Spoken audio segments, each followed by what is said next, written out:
common emitter amplifier circuit, we use the transistor in the configuration of the common emitter. And what is the advantage of using the transistor in common emitter? The advantage of using transistor in common emitter is output current is very large, which is a collector current. This is the common emitter configuration.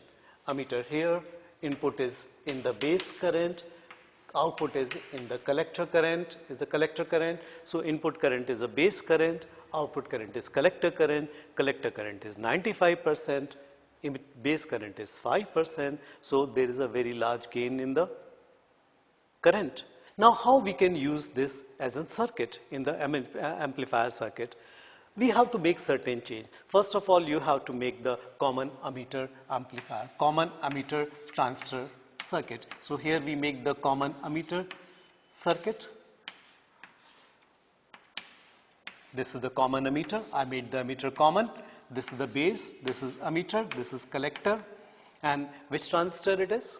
Can you check it? With the arrow it is coming out. It is NPN transistor. It's an P, it is N, this is also N. Now, in our input circuit, we will connect the signal, but before the signal, there will be some resistance, we call the base resistance, RB. Then, they are connected a power supply, which biasing voltage with the positive toward the P and negative toward the N. This is base biasing voltage. There will be flowing some current IB in the circuit. Where we connect the input signal? The input is connected using a series capacitor. We connect the signal Vs, which is to be amplified. This is the input signal. Vs is a signal which is connected through the capacitor along the battery. So capacitor check any direct component, current component to reach from input. This is the input. The potential across between the base and emitter will be the BE, VBE is a base emitter voltage. And now this is the input part. So what is in the input part? This was a common emitter. We simply make some change. We include the input resistance. We call this the base resistance and the biasing battery, and it is connected in parallel with the capacitor and the signal voltage. Now let's come to the output. In the output, we connect a load resistance. Then there will be the collector biasing voltage. That collector biasing voltage, collector must be the reverse bias. It is NPN, this was N, so N must be the positive and emitter must be the negative.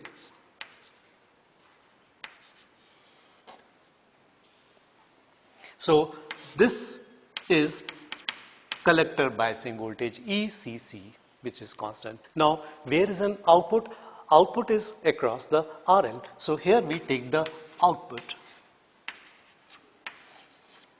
This is an output, and output current will be collector current.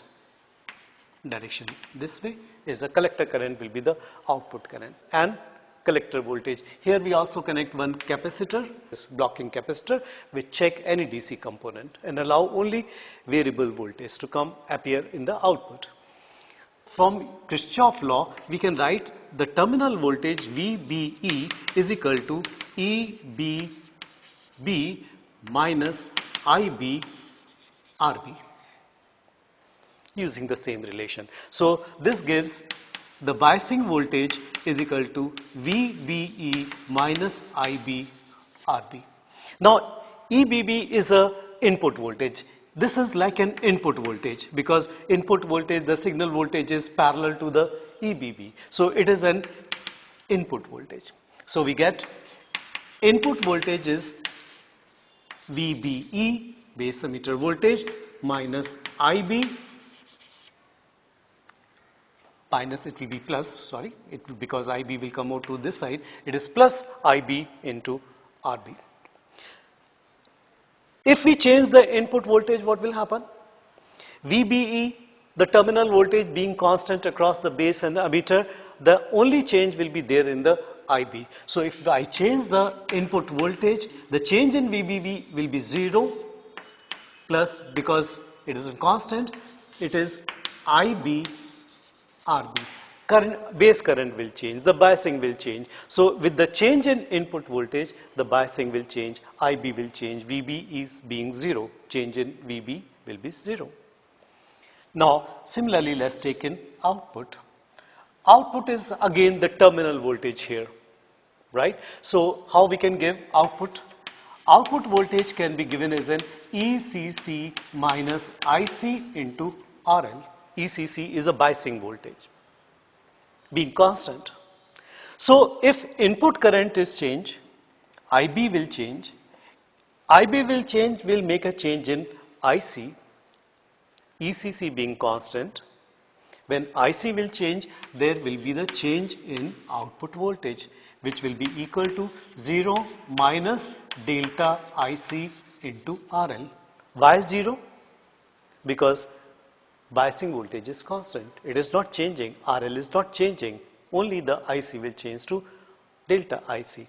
So output voltage is minus delta IC into RL. We got input voltages, change in input voltages, delta IB into RB. So here is an output voltage, here is an input voltage. We can compare it by finding the voltage gain. So what is voltage gain? Voltage gain we represent by AV, that is change in output voltage upon change in input voltage, and substitute the value, it is minus delta IC RL upon delta IB RB, it is minus delta IC upon delta IB RL upon RB. This is the voltage gain in common emitter transistor. Now here, few things to remember. Delta IC upon delta IB is the current gain. And the common emitter, it is represented as beta. Collector current is output, base current was input. RL upon RB is again very, very large, because RL is a load resistance. It is like an output resistance, and output resistance, and RB was input resistance. So output resistance was very, very larger than input resistance. So RL upon RB was very, very large. So what we observe? The voltage gain will also be very, very large. We can write the voltage gain as minus beta RL upon RB. Beta is very large, RL is very large, so overall voltage gain will be very large. What you mean by the larger voltage gain? Larger voltage gain means small change in input voltage will create a large change in the output voltage. What the negative sign indicate? The negative sign indicate that if input current is like this, input voltage is varying this way, then output voltage will vary. What you observe? They are 180 degree out of phase. When current is increasing in the positive direction in the output, the voltage or current will be decreasing increasing in the negative direction. When it is increasing in the negative direction, it will be increasing in the positive direction. So output voltage is 180 degree out of phase to that of the input. That is what the negative sign indicate, right? So that's about the voltage gain. Similarly, we can find out the power gain. Power gain, what you can write the power gain? Power gain will be, power gain is output power upon input power, that we call the power gain. In the transistor there is a power gain also. This is the output voltage, output current, input voltage, input current. This is the voltage gain into current gain. We have just learned there's a bigger voltage gain, and in the common emitter there's a bigger current gain also, so power gain is also very large in the transistor. So that is one of the major application of the transistor. Now the another one important application of the transistor is an oscillator. Here which oscillator we are talking about? We are talking about the oscillator which produce an oscillating current. And which produce the oscillating current? In the AC you have learned that LC circuit, inductor and capacitor, when they are connected in series, they are the one which produce the oscillating current in the circuit, oscillating charge. We call tank circuit. It is an inductor and it is a capacitor. When the capacitor is charged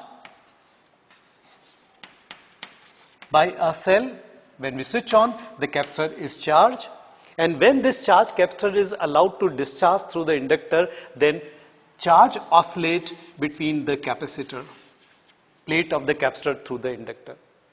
In this process what happens? The energy, magnetic energy stored in the inductor increases, electrical energy between the capacitor decreases, and then after some time magnetic energy decreases, current in the inductor decreases, and charge on the capacitor increases. So this oscillation continue. Charge decreases, deposit on the other plate, increases in the other direction, and electric field decreases, magnetic field increases, magnetic field decreases, electric field increases. This type of the oscillation continue, and this LC circuit called the oscillatory circuit.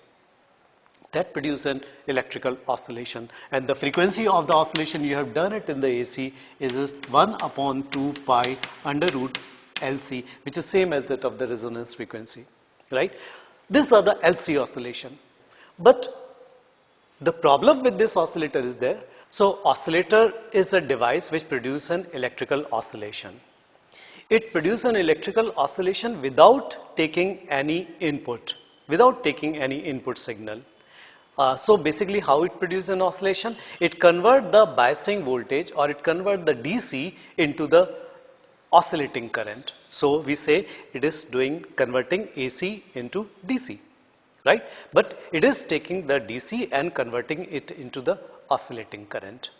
So that is an oscillator. Now what is the principle of the oscillator? The principle of the oscillator is positive feedback.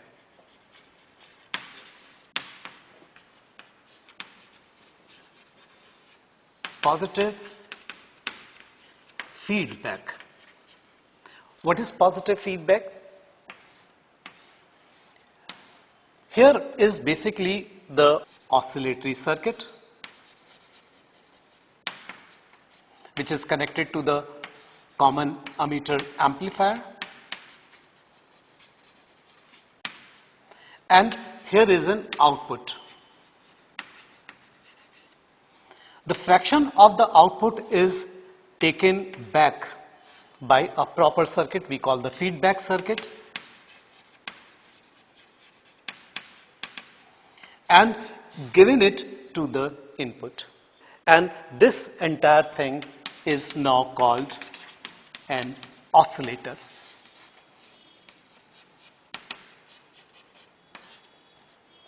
So in the oscillator, we are using the positive feedback. Positive feedback means to supply the energy back to the input in right time and in right phase. There is no input signal, no input signal. No input signal, so we'll say that without using any input signal, it is giving the output. Transistor oscillatory circuit. In the transistor oscillatory circuit, as I told you, it has got the three parts. It has got the input oscillatory circuit, which is an LC circuit, and then common emitter amplifier circuit, and then a feedback circuit which will supply the output back to the input in right phase. So we have a common emitter amplifier circuit, common emitter configuration of the transistor. In the common emitter, this one configuration, we have an LC circuit in the input. So we put the LC circuit in the input, which is an oscillatory circuit connected to the battery and key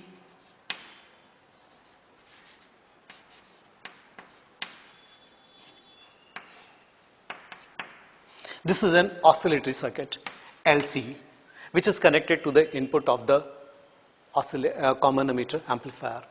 Now, how will feed back the energy back to this circuit? That is done by mutual induction. So, in the output we connect the another one coil, L1, and then the biasing voltage. But how this coil will supply the energy back to this? To show this thing, we make some changes in the circuit. We make this coil, rather than here, we make this coil here, just above this LC coil.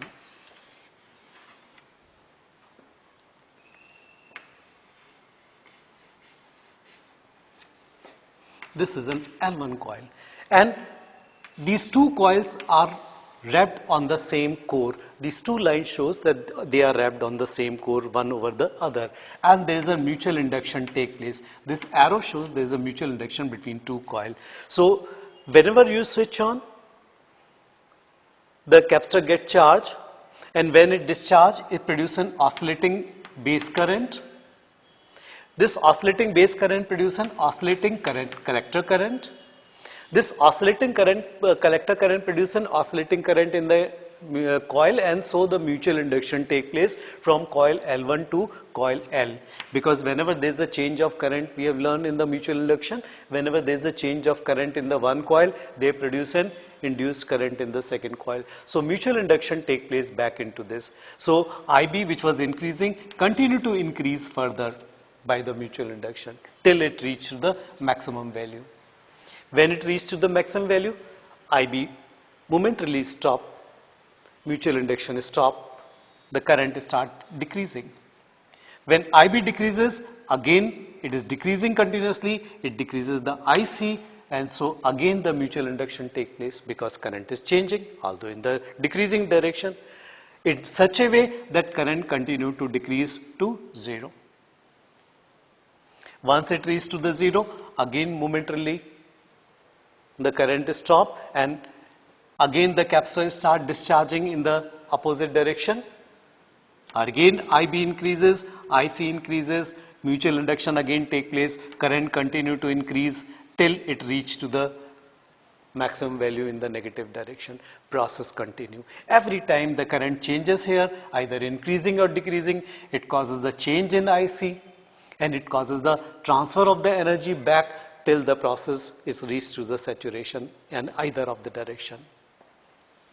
Mutual induction maintain the oscillation, supply the energy to the LC circuit in the right time in right phase, so the oscillations are maintained, current is maintained. How we get the output? Output is obtained by using the another one coil parallel to this. Here we got the output. Fraction of this is obtained as an output, right? Fraction of the input voltage by the mutual induction is obtained in the output. So this is an oscillatory circuit, and this is an electrical oscillation. The frequency of the oscillation is 1/2 pi under root LC, right?